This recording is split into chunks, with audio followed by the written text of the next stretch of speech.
File కనిపిస్తుందా? Yes sir. నిన్న solenoid అంటే ఏంటో జస్ట్ చూశారు కదా. ఇదిగో ఇప్పుడు నేను ఈ హైలైట్ చేస్తున్నటువంటి ఇదేమో పై అంచు, ఓకేనా? Okay sir. ఆ తర్వాత ఇదిగో ఈ కింద కనిపిస్తున్నటువంటి ఇది తీసుకున్నట్లయితే ఇది కింది అంచు.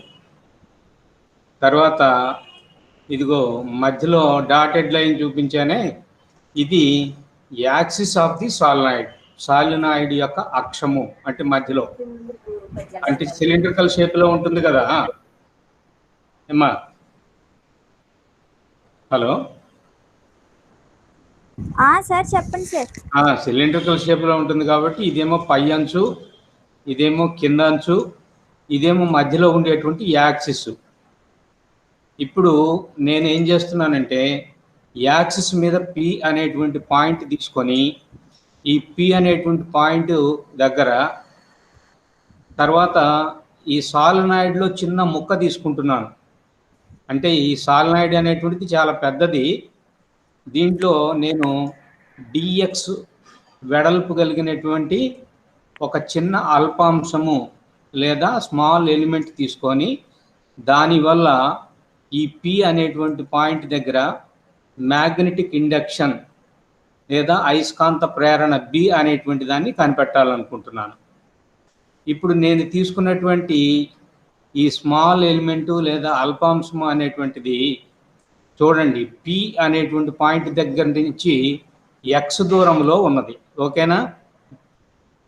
పి అనే పాయింట్ దగ్గర నుంచి అల్పాంశం ఉండేటువంటి దూరం ఎంత? ఎక్స్. తర్వాత అల్పాంశం యొక్క అంచు దగ్గర నుంచి పి పాయింట్ దగ్గరకు ఉండేటువంటి దూరము ఆర్, ఓకేనా? అంటే ఇదేమో అక్షం మీద ఉండేటువంటి దూరం, ఇదేమో అల్పాంశం యొక్క అంచు దగ్గర నుంచి ఇక్కడికి ఉండేటువంటి దూరము స్మాల్ ఆర్, ఓకేనా? ఎవరెవరు పలుకుతుండండి ఏమ్మా? Okay sir. దీని యొక్క వ్యాసార్థం ఎంత అనుకుంటున్నాము? స్మాల్ ఏ. కాబట్టి ఇక్కడి నుంచి ఈ సెంటర్ వరకు ఉండేటువంటి దూరం ఏమో ఏ అవుతుంది, ఇక్కడి నుంచి ఈ దూరం ఏమో ఎక్స్ అవుతుంది, తర్వాత ఈ దూరం అంటే ఇక్కడి నుంచి దీని వరకు ఉండే దూరం ఏమో ఆర్. అంటే ఇది ఒక త్రిభుజం లాగా ఉందా లేదా? ఓకేనా? అంటే పిఓఏ అనేటువంటిది ఒక ట్రయాంగిల్ లాగా అనుకున్నట్లయితే అప్పుడు చూడండి, R square is equal to X square plus A square అని అనుకోండి. తర్వాత ఈ యాంగిల్ని తీటా అనుకోండి. తర్వాత అల్పాంశం యొక్క రెండు అంచుల దగ్గర నుంచి ఇక్కడ గీసినప్పుడు ఆ రెండింటి మధ్య ఉండేటువంటి కోణము డి తీటా. తర్వాత అల్పాంశం యొక్క వెడల్పు డిఎక్స్. ఇక్కడ చూడండి ఎన్ని వేరియబుల్స్ కనపడుతున్నాయో. ఎక్స్ అనేటువంటిది ఈ దూరము, తర్వాత ఇక్కడి నుంచి ఇక్కడ వరకు ఉండేటువంటిది డిఎక్స్, ఇక్కడి నుంచి ఇక్కడ వరకు ఉండేటువంటిది ఆర్. ఈ యాంగిల్ ఏమో తీటా, ఇదిగో ఈ యాంగిల్ తీటా. తర్వాత ఈ స్మాల్ యాంగిల్ తీసుకున్నట్లయితే అదేమో డి తీటా, ఓకేనా? Okay sir. ఇప్పుడు ఇక్కడ చూడండి, ఈ అల్పాంశాన్ని తీసుకొని సగం వరకు తీసుకొని దీని బొమ్మని మళ్ళీ కొంచెం పెద్దదిగా గీస్తాను, ఓకేనా? సరే సార్. ఇదేమో డిఎక్స్. ఇదే బొమ్మని కొంచెం మ్యాగ్నిఫై చేసి ఆ చిన్న ముక్క వరకు వేస్తాను. ఇదిగో ఇక్కడికి వచ్చింది చూసారా? ఇదేమో ఎక్స్ కనపడుతుందా? ఇక్కడి నుంచి ఇదేమో డిఎక్స్. అంటే ఇప్పుడు డిఎక్స్ అని ఎందుకు కొంచెం పెద్దదిగా పెట్టానంటే బొమ్మ క్లియర్గా కనపడడానికి, ఓకేనా? Okay sir. తర్వాత ఇదేమో వ్యాసార్థము, సగం నుంచే నేను బొమ్మను గీశాను. అట్లనే ఇక్కడి నుంచి తీసుకున్నా కూడా ఏమవుతుంది? ఏ అవుతుంది, అవునా? ఈ యాంగిల్ ఏమో తీటా అన్నాము. తర్వాత చూడండి, అల్పాంశం యొక్క మొదటి అంచు ఏపీకి, రెండవ అంచు బీపీకి, ఈ రెండింటికి మధ్య ఉండేటువంటి యాంగిల్ డి తీటా. ఇంతవరకు అర్థమైనట్టేనా? ఇప్పుడు నేనేం చేస్తున్నానంటే ఏ దగ్గర నుంచి పీబీ మీదకి ఒక పర్పెండిక్యులర్ లైన్ ఏసీ అనేటువంటి దాన్ని గీచాను. ఓకేనా? Okay sir. ఏ పాయింట్ దగ్గర నుంచి? అల్పాంశం యొక్క మొదటి అంచు దగ్గర నుంచి ఇదిగో ఈ లైన్ ఉన్నది కదా, పీబీ అనేటువంటి లైన్, ఆ లైన్ మీదకి ఏసీ అనేటువంటి ఒక లంబాన్ని గీచాను. ఓకేనా? Okay sir. ఇప్పుడు ఈ ఏబి అనేటువంటి లైను తర్వాత ఈ యాక్సిస్ ఉన్నది కదా, ఈ యాక్సిస్ ఆఫ్ ది సాలినాయిడ్, ఇవి రెండు ఒకదానికొకటి ఎట్లుంటాయి? ప్యారలల్ గా ఉంటాయి. ప్యారలల్ అయినప్పుడు ఈ యాంగిల్ కనుక తీటా అయితే ఇదిగో ఈ యాంగిల్ ఎంత అవుతుంది? తీటా అవుతుందా కదా? అంటే ఏబి అనేటువంటిది పిఓ అనేటువంటిది రెండు ప్యారలల్ లైన్స్ అయినప్పుడు పిబి అనేటువంటిది ఏమవుతుందంటే ట్రాన్స్వర్స్ రే అవుతుంది, లేక ట్రాన్స్వర్స్ లైన్ అవుతుంది. దాన్ని తిరియక్ రేఖ అంటాం. ఓకేనా సార్? అనిత వస్తుందండి సార్, మీరు జాయిన్ చేసుకుంటలేదండి సార్, జాయిన్ చేసుకోమని చెప్తుంది. అవునా సార్? మళ్ళీ ఆగిపోయింది అమ్మాయిది. అవును సార్. ఆ అమ్మాయికి ఒక్కదానికి అట్లా ఎందుకు వస్తుంది? తెలియదు సార్, జాయిన్ చేసుకోవట్లేదని ఫోన్ చేసి చెప్పింది సార్. అనిత జాయిన్ అని వచ్చింది ఎప్పుడు నాకు? గుడ్ మార్నింగ్ సార్, ఇప్పుడే జాయిన్ అయ్యాను సార్. జాయిన్ అయ్యావా? Okay okay sir. ఇప్పుడు కనిపిస్తుందా స్క్రీన్? Yes sir. ఓకే. ఇప్పుడు చూడండి, ఏబి అనేటువంటిది తర్వాత ఈ పిఓ అనేటువంటివి ఇవి రెండు కూడా సమాంతర రేఖలు కాబట్టి ఈ పిబి అనేటువంటిది ఏ రేఖ అవుతుందంటే ట్రాన్స్వర్స్ లైన్ అవుతుంది, లేదా తిరియక్ రేఖ అవుతుంది. అప్పుడు ఆపోజిట్ ఇంటర్నల్ యాంగిల్స్ ఈక్వల్, అందువల్ల ఈ యాంగిల్ తేటా అయితే ఈ యాంగిల్ కూడా తేటా అయింది. ఇప్పుడు ఇంకో చిన్న త్రిభుజం ఏర్పడింది, చూసారా? ఏ త్రిభుజం అది? ఏబిసి అనేటువంటి చిన్న త్రిభుజం ఏర్పడిపోయింది. ఇక్కడ యాంగిల్ బి ఎంత చెప్పండి?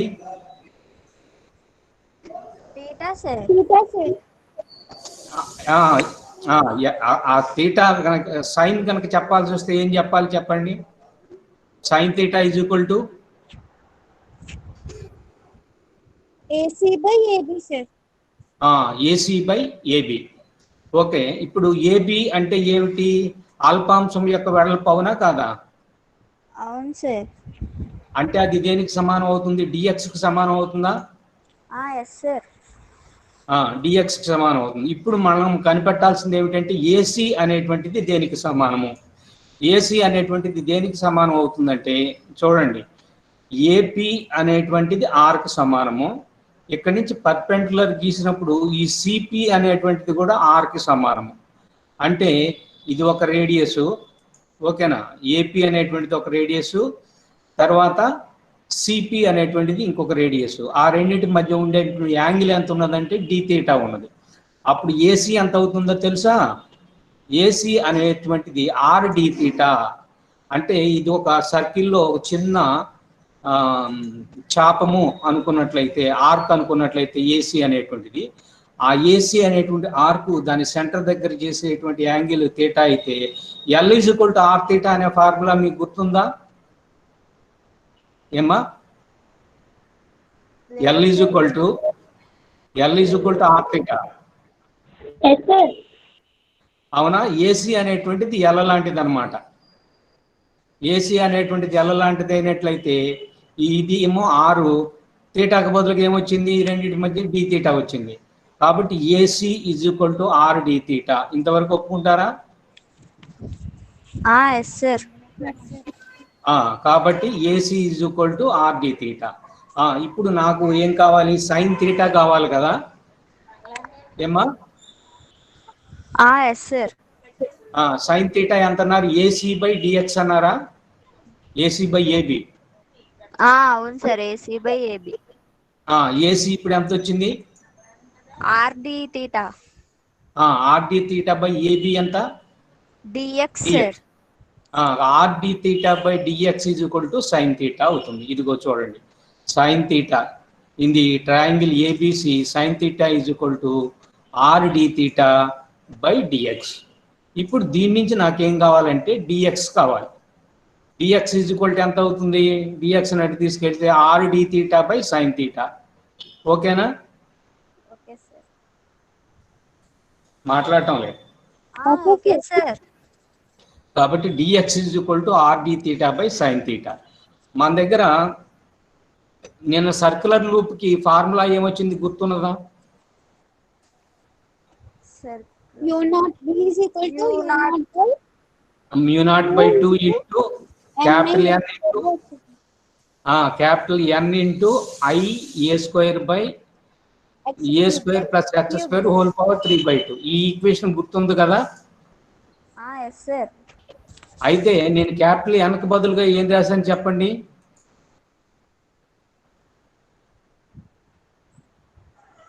ఏంటి సార్?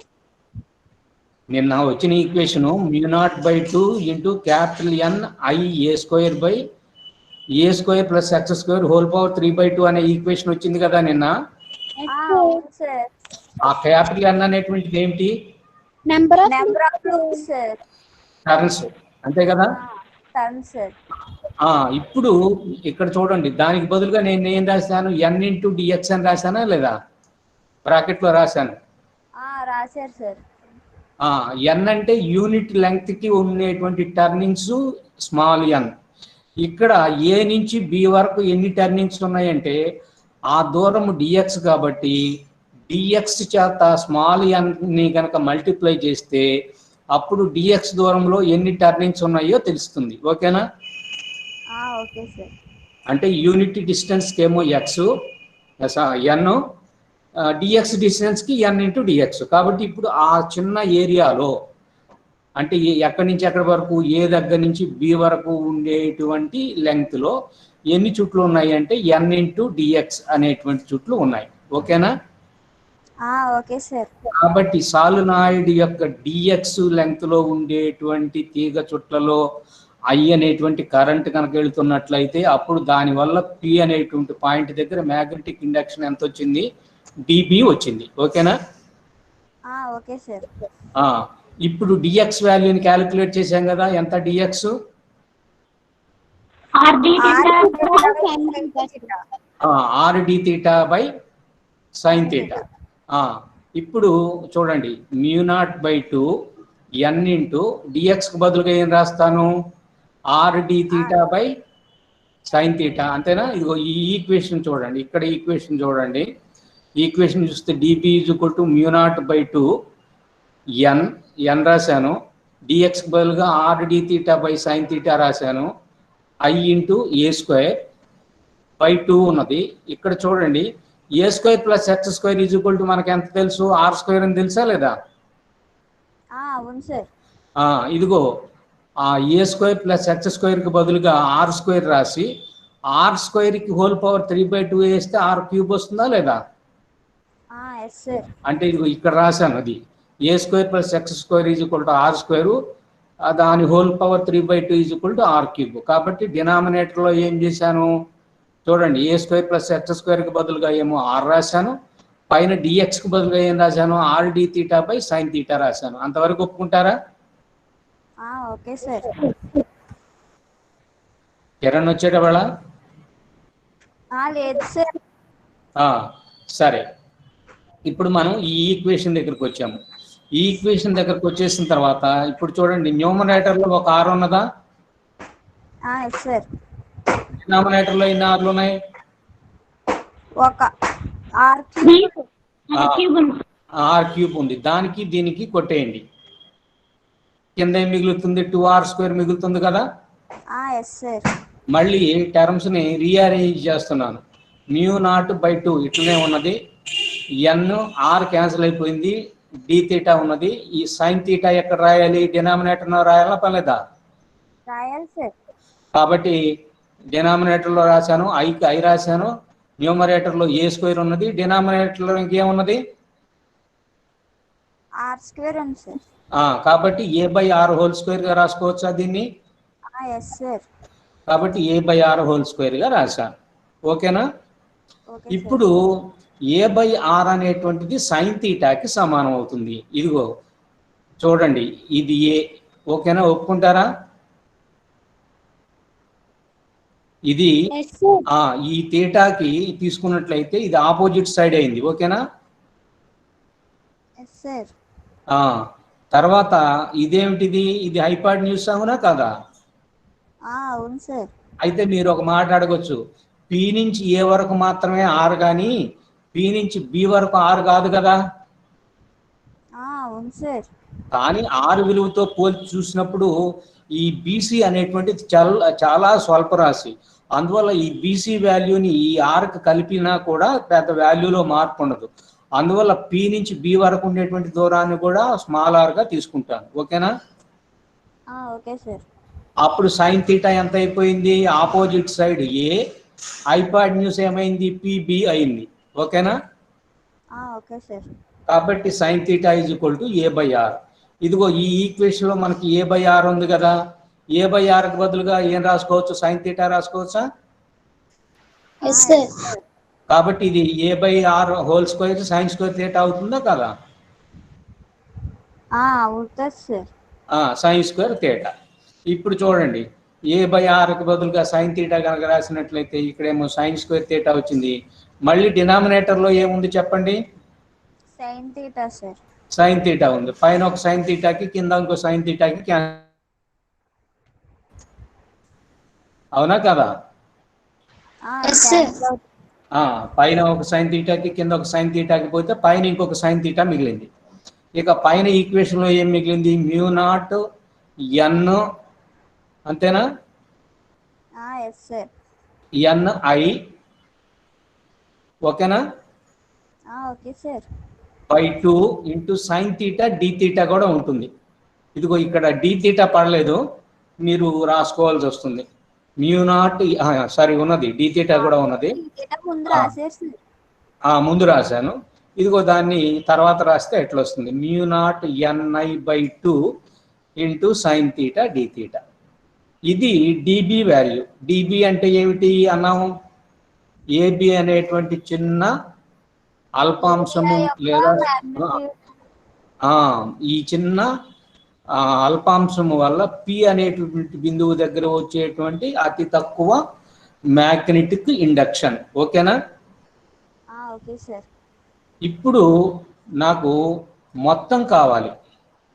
మొత్తం కావాలంటే ఇదిగో చూడండి, నేను ఈ ముక్కే కదా తీసుకున్నది. ఇక్కడ ఇటు నుంచి ఇటంతా ఉన్నది, తర్వాత ఇటు నుంచి ఇదిగో ఇటంతా కూడా ఉన్నది. అవునా కదా? Yes sir. అప్పుడు నేను దాన్ని ఇంటిగ్రేట్ చేయాలి కదా బి రావాలంటే. అవును సార్. ఇదిగో చూడండి, ఇది పి పాయింట్ అనుకున్నట్లయితే ఇదిగో చూడండి, పైన ఉండేటువంటి మొత్తం లెంగ్త్ ఇది. అవునా? ఇటువైపు ఉన్నది, ఇటువైపు ఉన్నది. అవునా? ఇప్పుడు నేను యాంగిల్ ఎక్కడి నుంచి ఎక్కడ తీసుకుంటాను చూసి కనపడుతుందా? ఇక్కడి నుంచి తీసుకుంటే ఇది θ1. ఓకేనా? ఏమా? Yes sir. తర్వాత ఇదిగో ఈ రేఖ కనుక తీసుకున్నట్లయితే ఈ రేఖతోటి ఇది దీంతో చేసేటువంటి యాంగిల్ θ2. ఓకేనా? Okay sir. కాబట్టి ఇంటిగ్రేషన్ లిమిట్స్ ఎక్కడి నుంచి ఎక్కడి వరకు పెట్టుకోవాలి నేను? θ1 to θ2. అంటే ఇదిగో ఈ అంచు దగ్గర నుంచి ఇదిగో ఈ అంచు వరకు, అంటే ఈ అంచు ఏమో θ1 యాంగిల్ చేస్తుంది, అంచుతో కలిపేటువంటి రేఖ. ఈ అంచుతో కలిపేటువంటి రేఖ ఇదిగో యాంగిల్ θ2 ఇటు ఉన్నది, గుర్తుపెట్టుకోండి. ఎటువైపు ఉన్నది? కుడివైపు ఉన్నది. ఓకేనా? అవునా కదా? Yes sir. కాబట్టి ఈ యాంగిల్ తీసుకున్నట్లయితే θ1, ఇదిగో ఈ మొత్తం తీసుకున్నట్లయితే θ2. ఓకేనా? Okay sir. కాబట్టి మ్యూ నాట్ ఎన్ఐ బై 2 అనేటువంటి దాన్ని కాన్స్టెంట్ బయట అయ్యింది. Sine theta D theta integrate చేస్తే ఏమవుతుంది? Minus cos theta sir. అదిగో సైన్ థీటా డి థీటాని నేను ఇంటిగ్రేట్ చేశాను, మైనస్ కాస్ థీటా వచ్చింది. ఓకేనా? లిమిట్స్ ఏమిటి ఇక్కడ? θ1 to θ2. నెగటివ్ సైన్ ఉన్నది కాబట్టి ఇవేమవుతాయి చెప్పండి? లిమిట్స్ నెగటివ్ సైన్ తీసేస్తే లిమిట్స్ రివర్స్ చేయొచ్చా? అవును సార్. అంటే θ2 to θ1 అనుకోవాలి నెగటివ్ సైన్ తీసేస్తే, అంతేనా కదా? Yes sir. కాబట్టి అప్పర్ లిమిట్స్ అప్లై చేస్తే ఏమొస్తుంది, కాస్ థీటా 1 వస్తుంది. లోయర్ లిమిట్ అప్లై చేస్తే మైనస్ కాస్ థీటా 2. ఓకేనా? Okay sir. కాబట్టి B is equal to equation ఏమిటి? Of mu not into N I cos theta 1 minus cos theta 2. Theta 2. ఇది జనరల్గా మనకు వచ్చేటువంటి సాలినాయిడ్కి సంబంధించిన మ్యాగ్నెటిక్ ఇండక్షన్కి సంబంధించింది. మనం ఈ పాయింట్ ఎక్కడ తీసుకున్నామని చెప్పండి? ఆన్ ది యాక్సిస్, అవునా కదా? పి అనేటువంటి పాయింట్ని ఎక్కడ తీసుకున్నాం? On the axis of the solenoid. కాబట్టి సాలినాయిడ్ యొక్క అక్షం మీద ఏదైనా ఒక బిందువు దగ్గర కనుక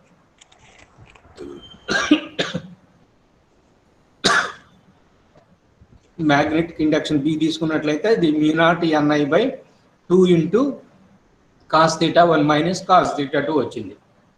మ్యూ నాట్ ఏంటో చెప్పండి? Permeability sir. పర్మియబిలిటీ. ఎన్ ఏంటో చెప్పండి? Small n. Number of turns sir. Number of turns. Number of turns sir. Unit per number of turns per unit length sir. అంటే 1 సెంటీమీటర్ దూరంలో ఎన్ని టర్న్స్ ఉన్నాయి అనేది అక్కడ లెక్క. ఆ క్యాపిటల్ ఎన్ వచ్చింది అనుకోండి, అప్పుడు మొత్తం ఎంత ఉన్నాయి అంటే స్మాల్ ఎన్ ని ఎల్ చేత కనుక మల్టిప్లై చేస్తే క్యాపిటల్ ఎన్ వస్తుంది. కానీ ఇక్కడ క్యాపిటల్ ఎన్ రాలేదు, గుర్తుపెట్టుకోండి. అవి ఏమిటి చెప్పండి? Current sir. Current flowing through the solenoid coil, అంతేనా? Theta 1 is the angle made by the line that joins the first end to the point. Second end నుంచి పాయింట్ పీని కలిపేటువంటిది యాక్సిస్ తో చేసేటువంటి యాంగిల్ థీటా 2. అంతవరకు అర్థమైంది కదా? ఇప్పుడు నా దగ్గర 3 కేసెస్ ఉన్నాయి, 3 సందర్భాలు. 3 సందర్భాల్లో ఫస్ట్ సందర్భం ఏమిటంటే, if the solenoid is at infinite length. ఏమిటి? సాలినాయిడ్ పొడవు ఎంత ఉన్నది? ఇన్ఫైనైట్ లెంగ్త్ ఉండేటువంటి సాలినాయిడ్ తీసుకొని ఆ పాయింట్ ని మధ్యలో తీసుకుంటున్నాను. ఓకేనా? Okay sir. So for the magnetic induction at the centre of the solenoid of infinite length. ఇప్పుడు ఇన్ఫైనైట్ లెంగ్త్ తీసుకుంటే ఒక్కసారి చూడండి, ఈ లెంగ్త్ ని నేను ఇట్లా పెంచుకుంటూ వెళ్తున్నాను అనుకోండి, కనపడుతుందా నేను హైలైట్ చేసిన గీత? పేజ్ క్వార్టర్ దాటి వెళ్ళిపోయింది, అవునా? అలా వెళుతున్నట్లయితే థీటా 1 వాల్యూ ఏమవుతుంది? ఇన్ఫినిటీ అవుతుంది సార్. ఏమా? Theta value. ఇప్పుడు నేను పాయింట్ ఇక్కడ తీసుకున్నాను అనుకో, అప్పుడు థీటా ఎంత అవుతుంది చెప్పండి? 90 degrees. 90 degrees. నేను పాయింట్ ని ఇక్కడ తీసుకున్నాను అనుకో, అప్పుడు ఈ పాయింట్ కి అంటే ఇదిగో ఈ రేఖ, ఈ డయాగనల్ కలిపేటువంటి రేఖకి ఈ యాక్సిస్ కి మధ్య యాంగిల్ ఏమవుతుంది? తగ్గిందా పెరిగిందా?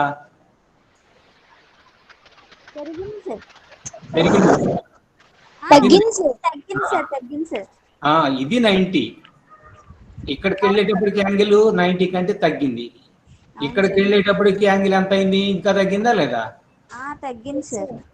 అట్లా ఇన్ఫైనిటీ దగ్గరికి వెళ్ళేటప్పటికి థీటా 1 వాల్యూ ఏమైపోతుంది చెప్పండి?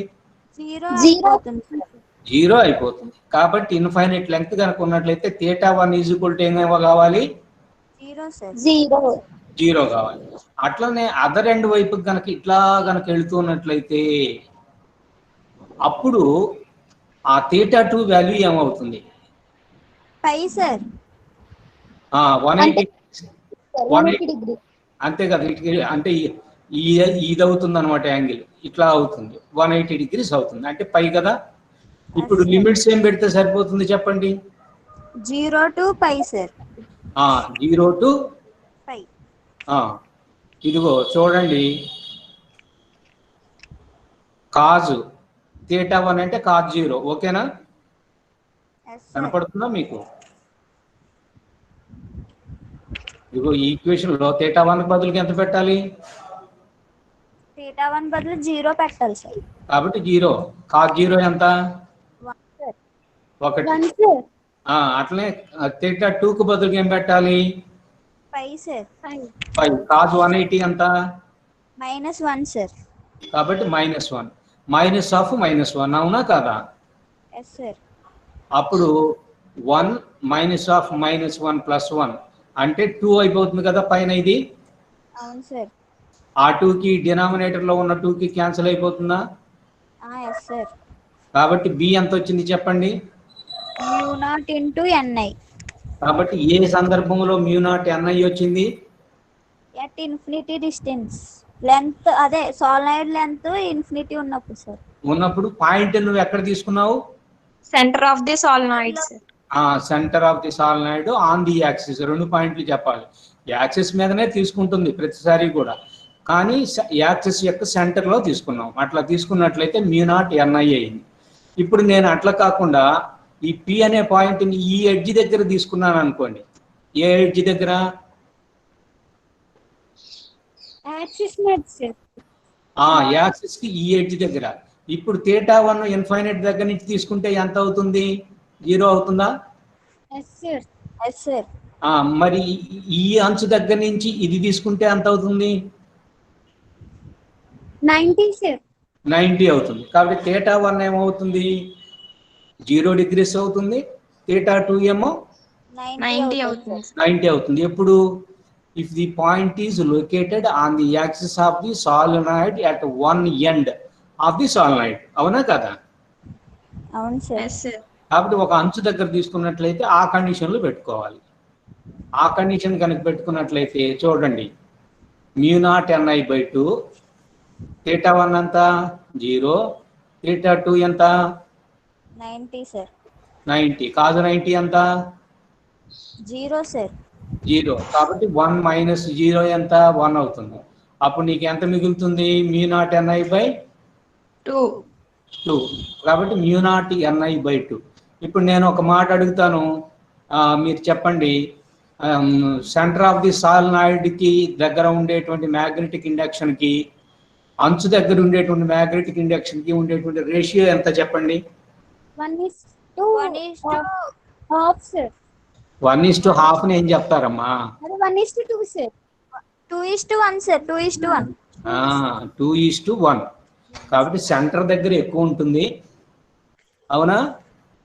అంటే సెంటర్ దగ్గర 1 ఉంటే అంచు దగ్గర 1/2 ఉంటుంది. అంతే కదా? Yes sir. కాబట్టి రెండింటిని 2 చేత గుణించామనుకో 2/2, 1 × 2, 1:2. ఓకేనా? Okay sir. అది ఇప్పుడు ఎన్ని కేసులు అయిపోయినాయి? 2 సార్. 2 అయినాయి సార్. ఇప్పుడు నేను తీసుకునేటువంటి సాలినాయిడ్ ఫైనైట్ లెంగ్త్ అంటే ఎల్ లెంగ్త్ ఉండేటట్లుగా తీసుకుంటాను. దీనికి కొంచెం డెరివేషన్ చేయాలి. చూడండి, ఎక్కడెక్కడైనా బొమ్మ ఉందేమో చూద్దాం.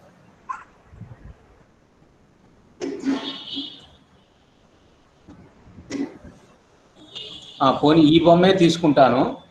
ఈ బొమ్మ తీసుకున్నట్లయితే ఇప్పుడు ఇక్కడి నుంచి ఇక్కడ వరకు చూడండి ఎంత లెంగ్త్ ఉంది అనుకున్నాం? L sir. ఎల్. సెంటర్ నుంచి అటువైపుకి ఎంత అవుతుంది? L/2 sir. L/2 అవుతుంది. సెంటర్ నుంచి ఇటువైపుకి ఎంత ఉంటుంది? L/2 sir. తర్వాత ఈ దూరం ఎంత ఉన్నది? ఏ సార్. కాబట్టి ఈ దూరం ఏమో L/2, తర్వాత ఇదేమో ఏ. అప్పుడు ఈ హైపార్టెన్యూస్ ఎంత అవుతుంది చెప్పండి? A² + L/2 whole square sir. √, కదా? సార్. ఇప్పుడు cos θ 1కి సబ్స్టిట్యూట్ చేయాలంటే cos θ 1 ఎంత అవుతుంది చెప్పండి?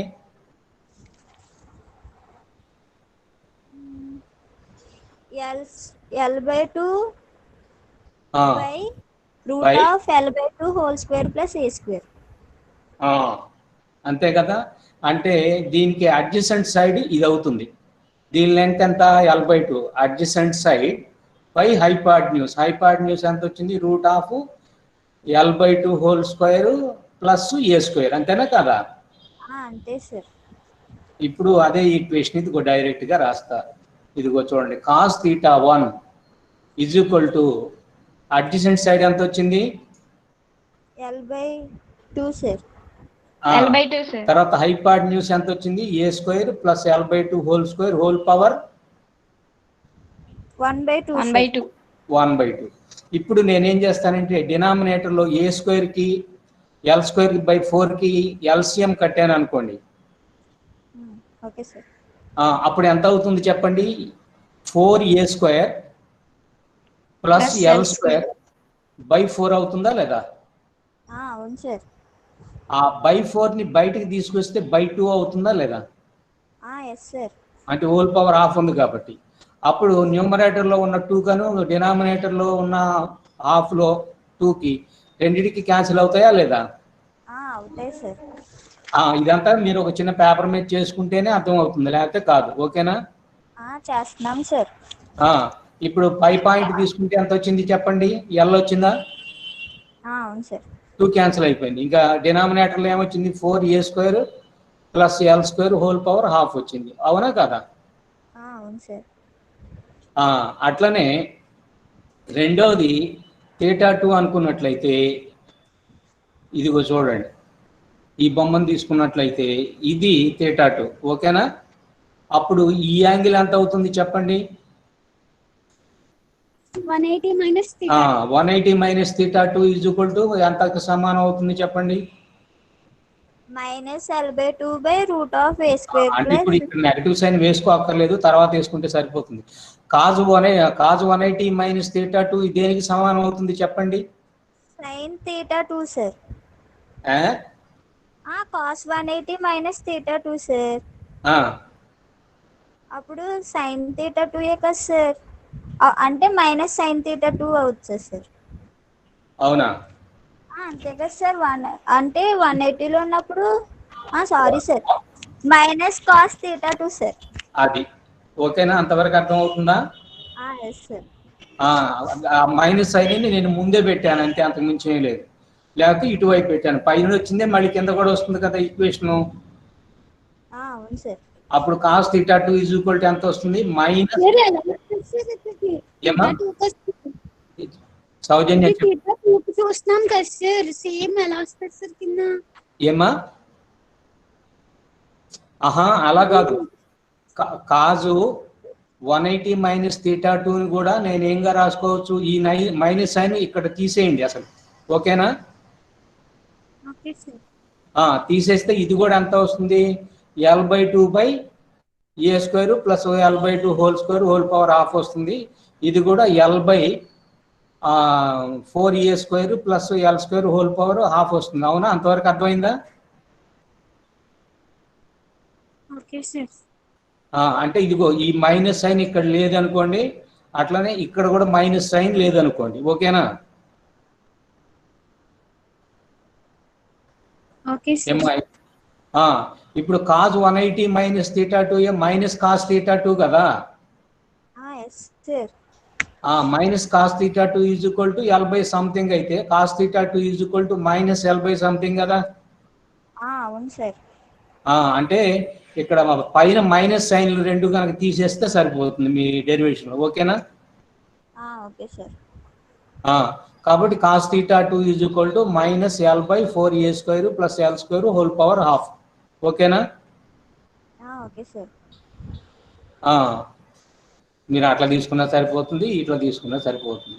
ఇదిగో చూడండి, కాస్ θ1కి బదులుగా ఇది సబ్స్టిట్యూట్ చేశాను. ఓకేనా? కాస్ θ2కి బదులుగా దీన్ని సబ్స్టిట్యూట్ చేశాను. బయట ఏమన్నది? μ0 ఉన్నది. ఓకేనా కదా? Okay sir. ఈ మైనస్ ఆఫ్ మైనస్ ఏమైపోయింది? ప్లస్ అయిపోయిందా లేదా? Yes sir. రెండిటికి ఎల్సిఎం సేమ్ ఏమన్నదా లేదా? ఉంది సార్. కాబట్టి పైన L+L ఎంత అవుతుంది? 2L sir. 2L అవుతుంది. పైన ఉన్న 2Lకి కింద ఉన్న బయట ఉన్నటువంటి ఈ 2Lకి రెండు క్యాన్సిల్ చేయండి. అవునా? Okay sir. 2 క్యాన్సిల్ అవుతాయి సార్. అయిపోతుంది. అప్పుడు ఏమొచ్చింది? μ0NIL/this. అంతేనా? అవును సార్. ఇప్పుడు స్మాల్ n ఇంటూ ఎల్ ఎంతకు సమానం అన్నాం? Capital N sir.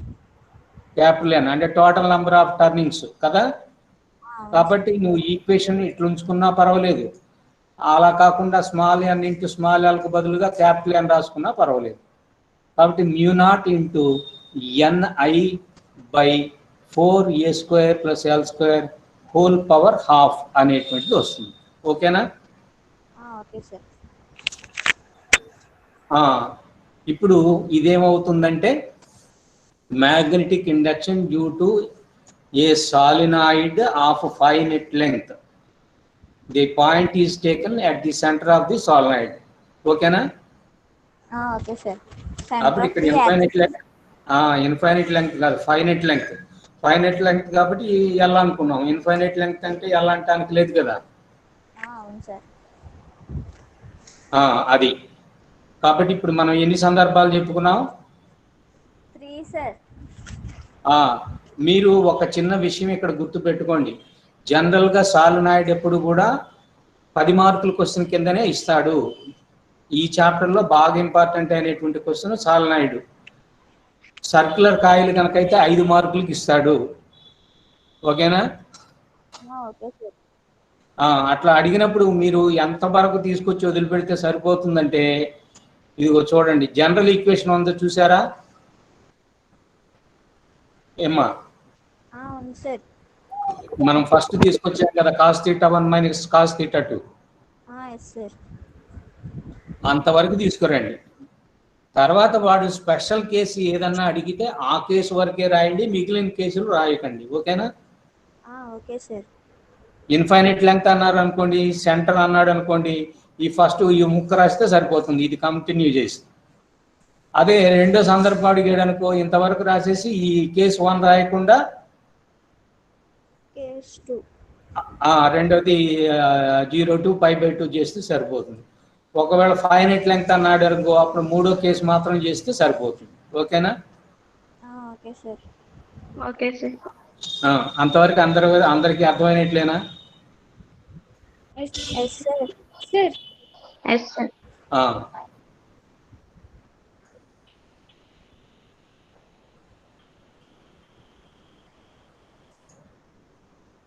ఇప్పుడు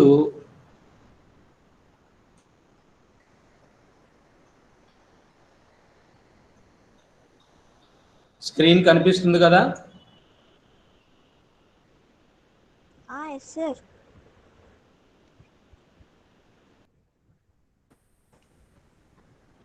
మీరందరూ లైన్లోనే ఉన్నారా? Yes sir. ఉన్నాం సార్. మరి ఏం మాట్లాడరే? కనపడుతుందని చెప్పాను సార్. అవునా? అవును సార్. ఈ ముక్క అయిపోయింది. నెక్స్ట్ హాల్ ఎఫెక్ట్ లోకి రావాలి. హాల్ ఎఫెక్ట్ కి సంబంధించి జస్ట్ చిన్న ఇంట్రడక్షన్ చెప్పేసి హాల్ ఎఫెక్ట్ అనేటువంటిది రేపు చెప్తాను. ఓకేనా? Okay sir. Okay sir. ఇక్కడ చూడండి,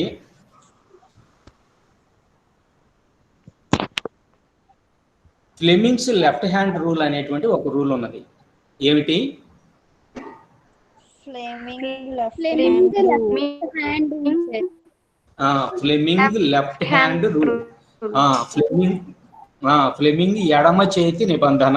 ఓకేనా? Okay sir. ఈ ఫ్లెమింగ్ ఎడమ చేతి నిబంధనలో ఏం జరుగుతుందంటే, దీనిని మోటార్ రూల్ అని కూడా అంటారు. ఏ rule? Motor rule. Motor rule. ఆ మోటార్ మనం ఎందుకు ఉపయోగిస్తాం చెప్పండి?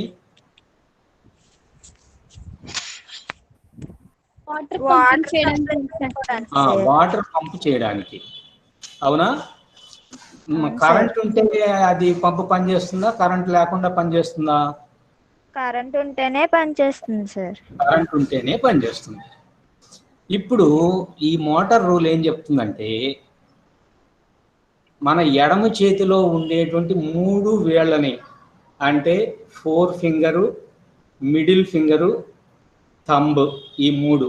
నా వేళ్ళు కనిపిస్తున్నాయా మీకు? 3 కనిపిస్తున్నాయా? కనిపిస్తున్నాయి సార్. ఈ 3 మ్యూచువల్లీ పర్పెండిక్యులర్ గా ఉన్నాయా లేదా? అవును సార్. కాబట్టి ఇది ఎక్స్ డైరెక్షన్ అనుకుంటే, ఇది వై డైరెక్షన్ అనుకుంటే, ఈ థంబ్ అనేటువంటిది జెడ్ డైరెక్షన్. ఓకేనా? Okay sir. ఇప్పుడు ఈ 4 ఫింగర్ ఏ డైరెక్షన్ లో ఉన్నదో ఆ డైరెక్షన్ లో కనుక మ్యాగ్నెటిక్ ఫీల్డ్ కనుక ఉంటే ఏంటి 4 ఫింగర్ డైరెక్షన్ లో ఏముండాలి? Magnetic field sir. Middle finger direction లో కనుక కరెంట్ ఫ్లో అవుతున్నట్లయితే, మిడిల్ ఫింగర్ డైరెక్షన్ లో ఏమిటి? Flow of current sir. Flow of current కనుక ఉన్నట్లయితే థంబ్ డైరెక్షన్ లో దాని మీద ఫోర్స్ పనిచేస్తుంది. ఓకేనా? థంబ్ డైరెక్షన్ లో ఏ పని చేస్తుంది? Force sir. ఫోర్స్ పనిచేస్తుంది. అంటే ఒక చిన్న ఎగ్జాంపుల్ తీసుకుంటాను. నేను ఈ థంబ్ తీసుకున్నాను కదా, ఈ థంబ్ డైరెక్షన్ లో ఒక తీగ తీసుకొని ఈ డైరెక్షన్ లో కరెంట్ పంపిస్తున్నాను. ఓకేనా? Okay sir. ఈ డైరెక్షన్ లో కరెంట్ పంపిస్తున్నాను ఈ తీగలో కూడా. దీన్ని తీసుకెళ్లి ఒక మ్యాగ్నెటిక్ ఫీల్డ్ లో పెట్టాను. ఈ మ్యాగ్నెటిక్ ఫీల్డ్ ఎట్లా ఉన్నదంటే ఇటు ఉన్నది. ఏ డైరెక్షన్ లో? దానికి పర్పెండిక్యులర్ డైరెక్షన్ లో సార్. పర్పెండిక్యులర్ గా, అంటే నా 4 ఫింగర్ డైరెక్షన్ లో. ఓకేనా? ఓకే అప్పుడు ఈ తీగలో గుండా కరెంట్ వెళ్ళినప్పుడు ఏ ఫీల్డ్ క్రియేట్ అవుతుంది చెప్పండి? తీగలో గుండా కరెంట్ వెళ్తే మ్యాగ్నెటిక్ ఫీల్డ్ సార్. కాబట్టి ఈ మ్యాగ్నెటిక్ ఫీల్డ్ లో ఉంది. అవునా కదా?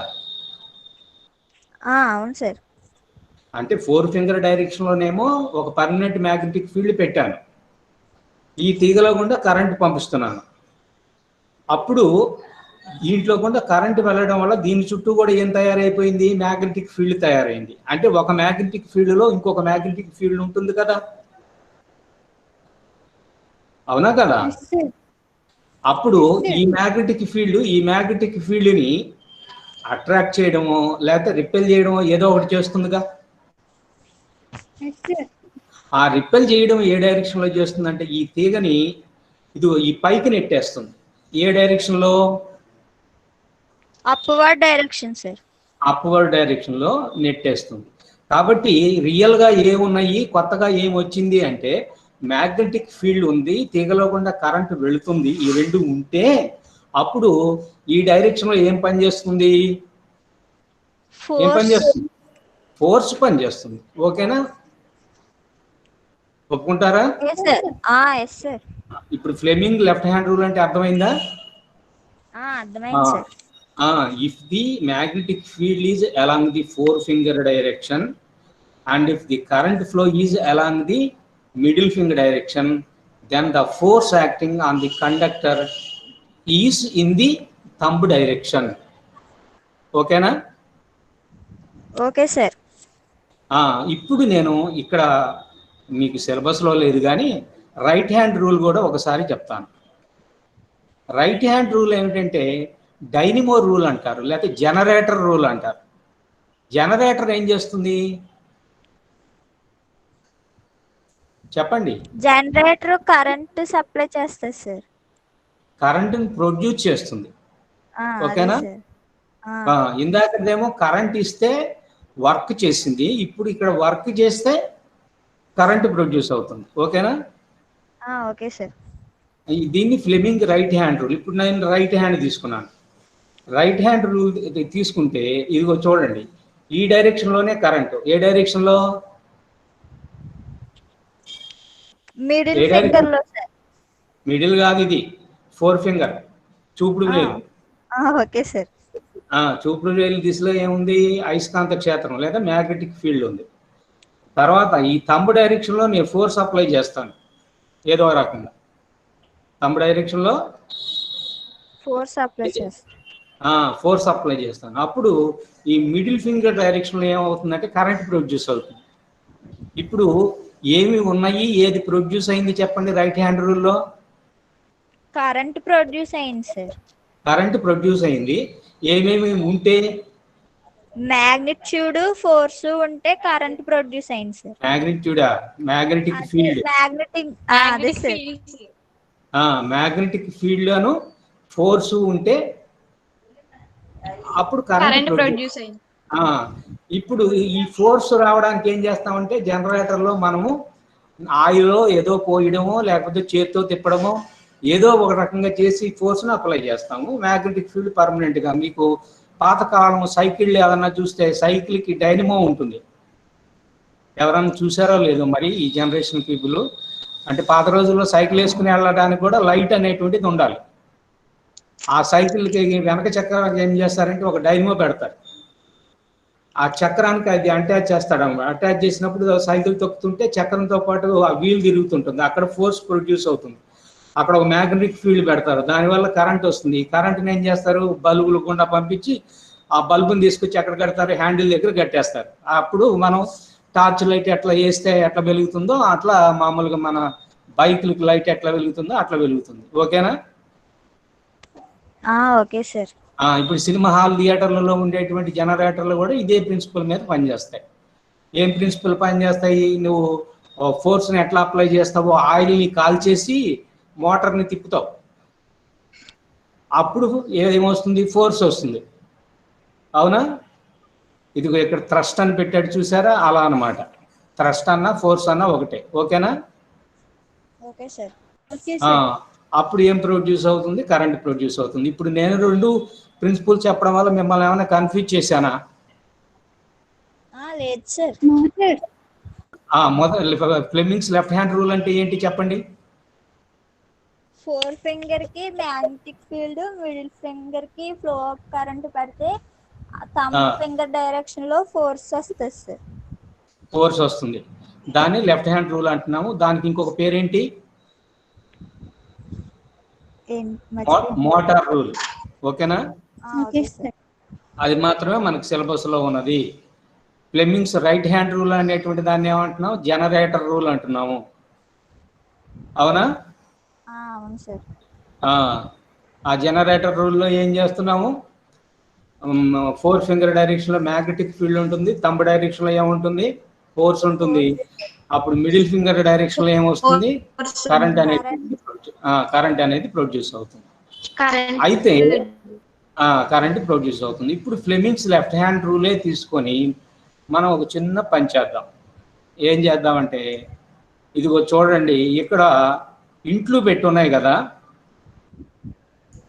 ఓకేనా? ఇక్కడ ఇగో ఇదొక ఇంటు, ఇదొక ఇంటు, ఇలా ఇంట్లు పెట్టున్నాయే. ఇది ఒక మ్యాగ్నెటిక్ ఫీల్డ్ అన్నమాట. మామూలుగా గీతలు ఇట్లా గీస్తాం కదా, కానీ ఇక్కడ ఇంట్లో ఎందుకు పెట్టాము అంటే ఒక చిన్న విషయం అర్థం చేసుకోండి. The magnetic field is perpendicular to the screen. అంటే ఇప్పుడు నా వేలు చూడండి, ఇట్లా కదులుతుంది కదా, ఈ డైరెక్షన్ లో ఏమున్నదని? Magnetic field sir. కాబట్టి magnetic field is perpendicular to the screen. తెరకి లంబ దిశలో ఏమున్నది? Magnetic field sir. Magnetic field ఉన్నది. ఇక్కడ నేను కొంత ఛార్జ్ తీసుకున్నాను. ఆ ఛార్జ్ని ఏమంటున్నానంటే క్యూ అంటాను. ఓకేనా? Okay sir. ఈ ఛార్జ్ క్యూ అనేటువంటిది ఇదిగో చూడండి, ఇలాగా వచ్చేసి ఏ ఫీల్డ్లోకి ఎంటర్ అయిపోయింది? మ్యాగ్నెటిక్ ఫీల్డ్ లోకి సార్. మ్యాగ్నెటిక్ ఫీల్డ్లోకి ఎంటర్ అయిపోతుంది.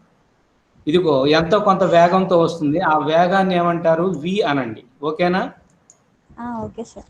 వి వేగంతో మ్యాగ్నెటిక్ ఫీల్డ్లోకి ఎంటర్ అయ్యేంత వరకు ఎలా వచ్చింది? అది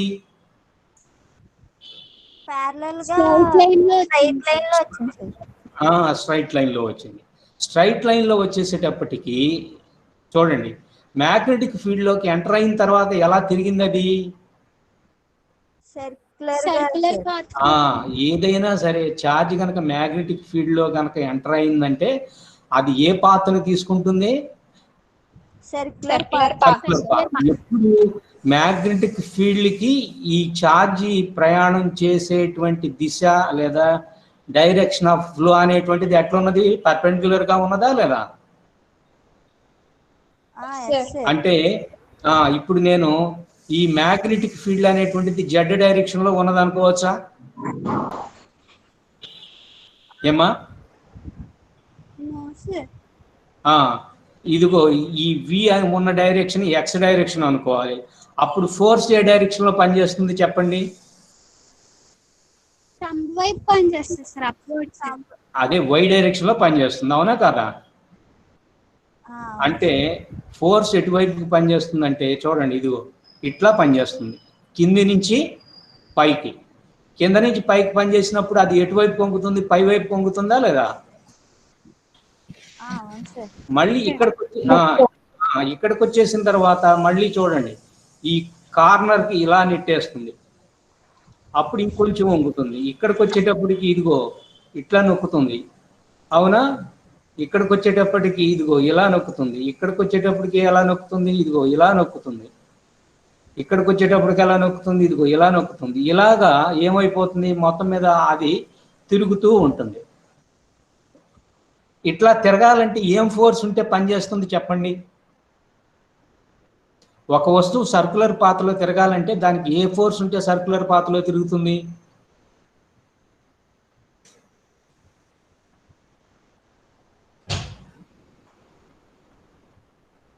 వింటున్నారా లేదా?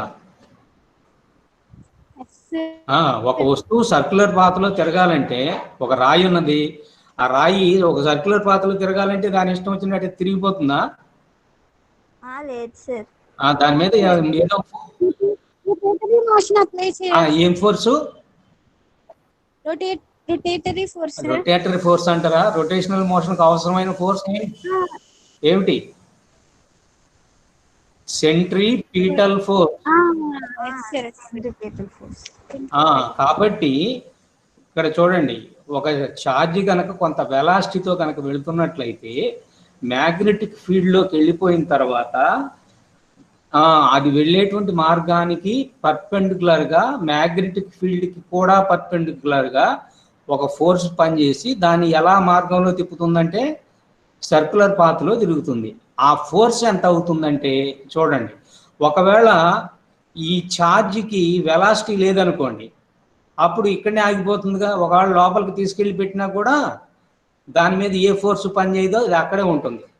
ఇప్పుడు ఛార్జ్కి వెలాసిటీ ఉండటం వల్ల అది మ్యాగ్నెటిక్ ఫీల్డ్ క్రియేట్ చేసి, ఆ మ్యాగ్నెటిక్ ఫీల్డ్ ఇంకొక మ్యాగ్నెటిక్ ఫీల్డ్లో ఉండటం వల్ల ఆ మ్యాగ్నెటిక్ ఫీల్డ్కి ఈ మ్యాగ్నెటిక్ ఫీల్డ్కి మధ్య ఉండేటువంటి ఇంటరాక్షన్ వల్ల ఈ సెంట్రిపెటల్ ఫోర్స్ వస్తుంది. అంతవరకు అర్థమైందా? ఇప్పుడు ఈ సెంట్రిపెటల్ ఫోర్స్ అనేటువంటిది దేనికి దేనికి లంబంగా ఉంటుంది చెప్పండి? మ్యాగ్నెటిక్ ఫీల్డ్ కి, దీని వెలాసిటీకి. కాబట్టి వెలాసిటీకి మ్యాగ్నెటిక్ ఫీల్డ్ కి పర్పెండిక్యులర్ గా ఉండేటువంటి డైరెక్షన్ ఏమవుతుంది చెప్పండి?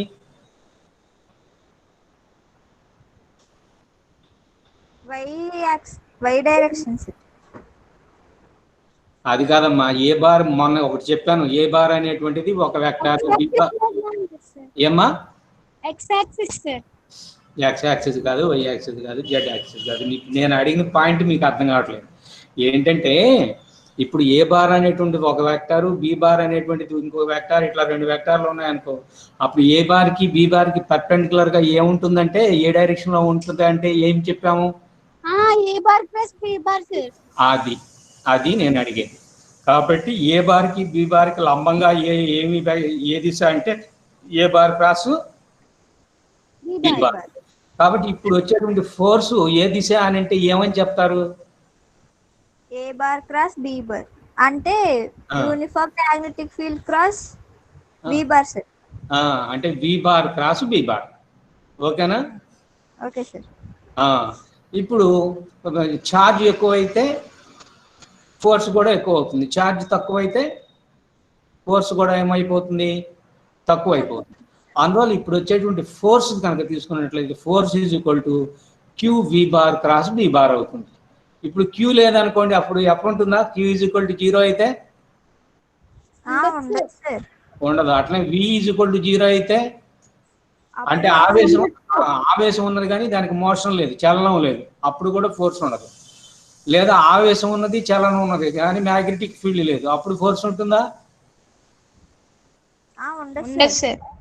కాబట్టి ఒక మ్యాగ్నెటిక్ ఫీల్డ్ ఉండాలి, దాంట్లోకి ఛార్జ్ వెళ్ళాలి, ఆ ఛార్జ్కి ఏముండాలి? వెలాసిటీ ఉండాలి. అట్లా వెలాసిటీ కనుక్కున్నట్లయితే అప్పుడు అక్కడ ఫోర్స్ క్రియేట్ అవుతుంది. ఆ ఫోర్స్ ఎట్లా అవుతుందంటే QV bar cross B bar. ఇది దేని ప్రకారం వచ్చిందంటే ఫ్లెమింగ్స్ లెఫ్ట్ హ్యాండ్ రూల్ ప్రకారం వచ్చింది. ఓకేనా? Okay sir.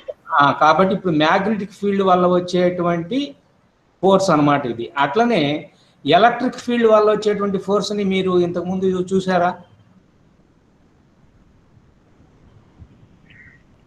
ఇప్పుడు ఛార్జ్ని V వెలాసిటీ తోటి మ్యాగ్నెటిక్ ఫీల్డ్లోకి పంపిస్తే అప్పుడు వచ్చే ఫోర్స్ ఇది. ఓకేనా? Okay sir. ఇప్పుడు ఎలక్ట్రిక్ ఫీల్డ్ E అనేటువంటి ఎలక్ట్రిక్ ఫీల్డ్లో Q అనేటువంటి ఛార్జ్ని కనుక పెట్టినట్లయితే దాని మీద పనిచేసేటువంటి ఎలక్ట్రిక్ ఫోర్స్ లేదా ఎలక్ట్రోస్టాటిక్ ఫోర్స్ ఎంత అవుతుందో తెలుసా? F = EQ. ఈ ఈక్వేషన్ మీకు కూలుంబ్స్ లా చెప్పినప్పుడు చెప్పాను. అవును సార్. F/E = Q అని. అవునా? F/E = Q అని, అలా F = Q × E అని. ఓకేనా? Okay sir. ఇంతతో ఆపేద్దామా? 11 గంటలకు కావస్తున్నట్టుంది. అవును సార్. రేపు ఏం చేద్దామంటే హాల్ ఎఫెక్ట్. రేపు హాల్ ఎఫెక్ట్ చెప్పేస్తే ఈ పార్ట్ అయిపోతుంది, ఈ చాప్టర్ అయిపోతుంది. రేపు కాదు, మళ్ళీ ఎప్పుడు? Thursday 2nd hour. ఓకేనా? Okay sir. Thursday 2nd hour. అంతటితోటి అది అయిపోతుంది.